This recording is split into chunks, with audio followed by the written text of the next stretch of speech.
এই ব্যবসায় যে উদ্যোগটা নিয়েছেন এটাতে আপনি সাকসেস হবেন। আমি গতকাল থেকেই শুরু করেছি। আমি যখন একটু ফ্রি হই ঠিক তখন চেষ্টা করি সিরাজগঞ্জে এই চায়নাবাদ কসবা 3-তে এসে একটু সময় পার করার। তো এখানে যাওয়ার পথে ভিতরে যাওয়ার সময় একটা আপুকে দেখলাম, উনি ছোট একটা ক্ষুদ্র ব্যবসা শুরু করেছেন মনে হলো, কারণ এর আগে আমি কখনো এমনটা দেখিনি।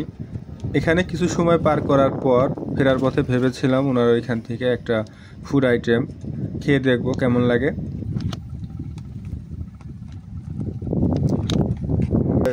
এই যে উদ্যোগটা নিয়েছেন এটাতে আপনি সাকসেস হবেন। আমি গতকাল থেকেই শুরু করেছি। গতকালকে ফার্স্ট ডে ছিল আমার, তো আলহামদুলিল্লাহ রেসপন্স ভালোই ছিল। আজকে সেকেন্ড ডে, দেখা যাক আল্লাহ ভরসা।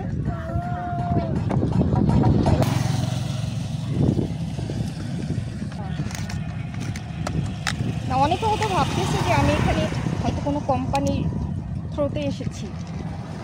বিষয়টা তা নয়, এটা আমার নিজস্ব উদ্যোগ থেকে আসা।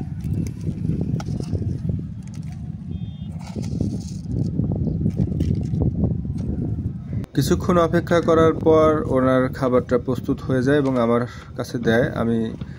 তারপরে আমরা দুইজন খাবারটা খেলাম। খাবার পরিবেশন করার পরে আমার কাছে ভালোই লাগে। সাধারণত মিক্সার আইটেম সবসময় ভালোই হয়, ওনার আইটেমটাও অনেক ভালো হয়েছে।